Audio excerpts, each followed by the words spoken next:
This is the second part for the chapter of performance appraisal. And last time we discussed the behaviorally anchored rating scale. Just to give you a background, bars, behaviorally anchored rating scale, and we have talking about the developing bars. I also have given you the assignment to look into the detailed understanding of bars. Then we are move further is to see these are some of the behaviorally anchored rating scale criteria dimensions for salesmanship skill. When talking to a high school senior, the recruiter mentions names of other seniors from that school who have already enlisted. Some these are some of the questions so far. Management by objectives MBO involves setting specific measurable goals with each employee and then periodically reviewing the progress made. Set the organization's goals, set departmental goals, discuss departmental goals, defined expected results, set individuals' goals, performance reviews, provide feedback. These are very important things when we are talking about management by objectives. First, we have to set the organizational goals, then we have to set the departmental goals, and then discuss the departmental goals with the reference to the organizational goals. Defined expected results, what we are expected from an individual's goals and from the individuals. Then we talk about a performance reviews and then provide feedback as well.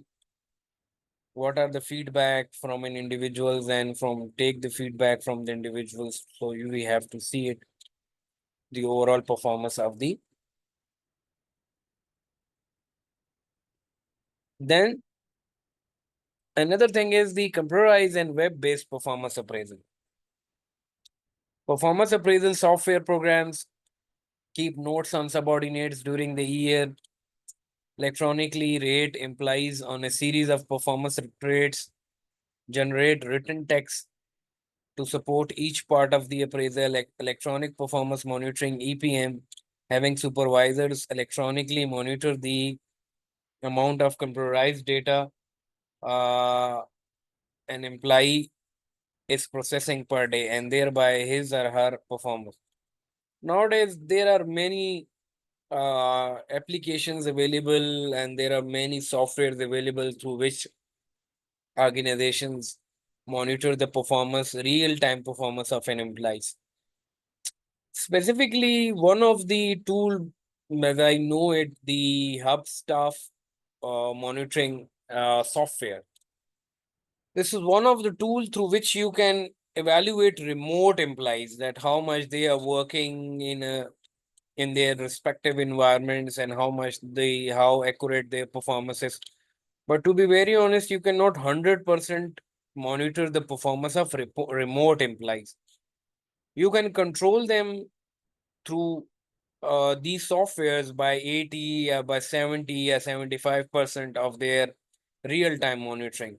The rest of the monitoring you cannot control through the apps because they are not physically present in your organization. They are in their homes or in their respective offices or in some other places. So you cannot 100% monitor the such employees.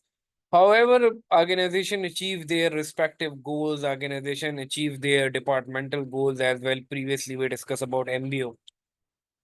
Then performance appraisal software programs is obviously that we have some the biometric system, we have the human resource information systems where you can add the a lot of information with respect to their leave, with respect to their number of hours stay in the organization. You can talk about that. You can set some dashboard, and through that dashboard, you can also assign them some task and then monitor their respective tasks, how much the individuals achieve the required task in a defined time or in a desired time. You can say that. So through these things, we can evaluate individual employees in an organization. Potential rating scale, appraisal problems, unclear standards. An appraisal that is too often to interrupt interpretation. Appraisal is a mechanism where we are not much clear about the standards. In some organizations, their standards are changing, or they are improving their standards on a daily basis, or on a weekly basis, or we can say that on a monthly or on a quarterly basis. And they change the standards, or they change the requirements with respect to their requirements, with respect to their standards, you can say that. So that might create a lot of issues in the organization. Hollow effect is occurs when a supervisor's rating of a subordinate on one trait biases the rating of that person on other traits. This is when the supervisors like some of the traits of the individual based on his or her own criteria and ignore the rest of the elements of that particular person, or you can say that, or as a whole, you can say that. For instance, like we can say that a person is greet you properly and meet you on a daily basis and give you a very good pleasing behavior, and you appraise that particular person on that only one specific trait, and their work efficiency is not as considerably effective as the others individuals who do not appraise or greet on a daily basis, or not meet with you on a daily basis. So that this is a hollow effect, you can say that. Central tendency is a tendency to rate all implies the same way, such as rating them all average. This is also not good that you can make an average of all the implies that all of them are in the same parameters. So all implies are not in the same parameters, you can say. These are some of the rating scale, but there is not a clear standards required. Quality of work, excellent. What do you mean by excellent? How can you parameter? How can you quantify it? How can you measure it properly? Potential rating scale appraisal strictness or leniency. There are more strictness can create a lot of problems. People can leave your organization, and a more lenient environment can also create a trouble for the organization. So the balance between a strictness and leniency is very much important. Bias is the tendency to allow individual differences such as age, race, and sex to affect the appraisal rating implies received. So you have to maintain a balance between a race and sex and age and different background. You can say that there is a major differences you have to create it. How to avoid appraisal problems? Learn and understand the potential problems and solutions for each. Use the right appraisal tool. Each tool has its own pros and cons. Train supervisors to reduce rating errors such as hollow leniency and central tendency. Have raters compile positive and negative critical incidents as they occur. And the who should do the appraising? The immediate supervisor, peers, rating committees, self-rating, subordinates, 360-degree feedback. These are some of the appraising criteria, we can say that, or we can evaluate it properly. Advantages and disadvantages of appraisal tools: graphic rating scales, bars, alternation ranking, forced distribution method, critical incident method. MBO is the management by objective methods, we can say. We work on this related with the some of the advantages and disadvantages of the appraisals tools. Graphic rating scale is simple to use, provide a quantitative rating for each employee.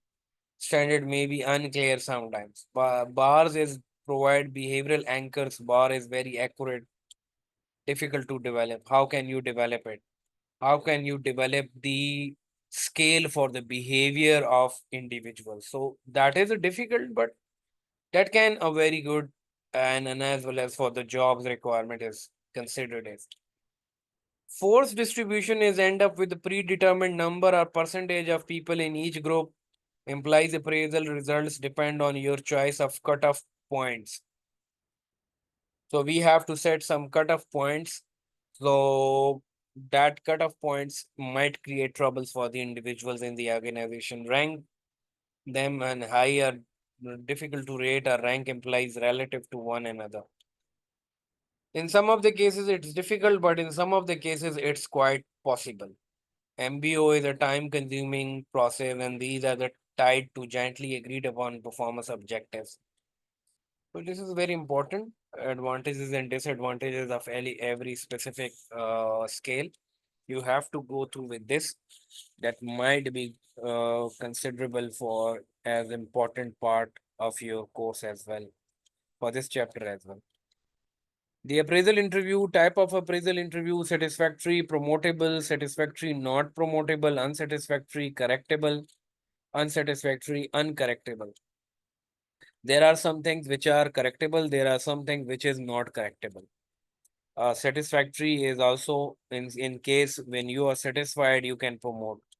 And satisfaction, in some of the cases, you cannot promote the individuals. This respects to the requirement of the organization and the discretionary power to the manager as well. How to conduct the appraisal interview? Talks in terms of objective work data. Don't get personal. Encourage the person to talk. Don't tiptoe around.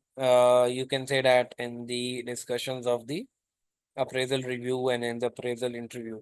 These are some of the questions. These are some of the checklist you ask from the individuals. Appraisal interview: how to handle a defensive subordinate. Recognize that defensive behavior is normal. Never attack a person's defenses. Postpone action. Recognize your own limitations. There are some of the people who can defensive and they ask you this criteria is not good. I'm not satisfied with your appraisal system. This is a biasness or whatsoever that create an issues in during the interview. How to criticize the subordinates? Do it in a manner that lets the person maintain his or her dignity and sense of worth. Criticize in private and do it constructively. Avoid once a year critical broadsides by giving feedback on a daily basis so that the formal review contains no surprises. Never say that the person is always wrong. Criticism should be objective and free of any personal biases on your part. Then, how to ensure interview leads to improved performance? Do not make the subordinate feel threatened during the interview. This is very important. Give the subordinate the opportunity to present his or her ideas and feelings and to influence the course of the interview. Have a helpful and constructive supervisors conduct the interview. Offer the subordinate the necessary support for the development and change. How to handle a formal written warning? Purpose of the written warning is to shake your employees out of bad habits, help to defend your rating both to your own boss if needed to the court. Surprise feedback create issues. So there is a need to discuss and a continuous feedback with your subordinates. A continuous feedback on the work, even through verbal and through written, can make a lot of issues or make a lot of things very much clear to the subordinates and develop a very good relationship between manager and subordinate. This is very important when, as far as when you are working in the organization and working in the organization structure. So, written warning has some SOPs, some standard operating procedures that must streamline and thus must have a proper framework in the organization.